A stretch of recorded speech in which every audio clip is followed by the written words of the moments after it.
All right, let's talk about that moment. You have a brilliant research idea, a real spark. But how do you turn that spark into an actual fire? Today, we're breaking down the most important tool you have for that, the research proposal. So you've got it, that amazing light bulb over your head idea for your dissertation or your thesis. You know, the one that gets you really excited. It feels fresh, it feels important, and you just can't wait to dive in. It's a fantastic feeling, isn't it? But then that other feeling kicks in. Uh, okay, now what feeling. It's this big, amazing idea, but it's also kind of floating around in your head. How do you actually turn it into a real project? Where do you even begin? It can feel pretty daunting, for sure. Well, that's where this comes in. The very first and most critical step is creating your plan. And not just any plan. We're talking about what I like to call the research blueprint. Think about it just like an architect. You'd never, ever just start throwing up walls for a new house without a detailed blueprint, right? Of course not. That blueprint shows you what the final building will look like, what you need to build it, and how all the pieces connect. Well, your research proposal, it does that exact same job for your project. That's its magic, really. It takes this wonderful, abstract concept that's living in your mind and makes it concrete. It gives it structure, a path, and a solid foundation to build on. It's the bridge from imagination to reality. So why is this blueprint so important? You might be thinking, isn't it just some form I have to fill out for my department? And the answer is a big no. It's so much more than that. It serves some really critical purposes that will literally set you up for success. In fact, a really solid research proposal does count 'em, six core jobs. And each one is like a structural pillar holding up your entire project.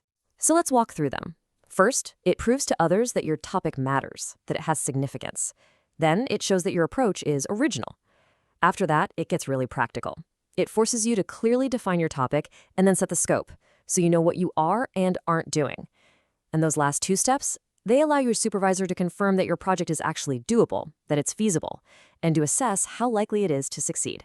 You see how this works for both of you? It's a tool for two people. For you, it's all about focus. It forces you to get crystal clear and to draw boundaries so your project doesn't spiral out of control. And for your supervisor, it's a vital diagnostic tool. It lets them see if the plan is sound and helps them give you the best possible advice right from the start. Okay, so we know why we need a blueprint. The next logical question is, what's actually in it? What are the different sections we need to build? Let's look at the usual suspects. Now, a quick heads up. The exact requirements can definitely vary, so please always check your own department's guidelines first. But generally, you'll see a flow like this. You start with the what and why, your intro, the problem you're tackling. Then you move to the how, your objectives, your scope, your methods, and you'll wrap it up with a conclusion and, of course, a bibliography. And you know, no matter what the specific format is, don't ever forget the golden rule of academic writing. You need a powerful introduction and a solid conclusion. Think of them like bookends. The intro is the front door. It invites your reader in and tells them what they're about to see.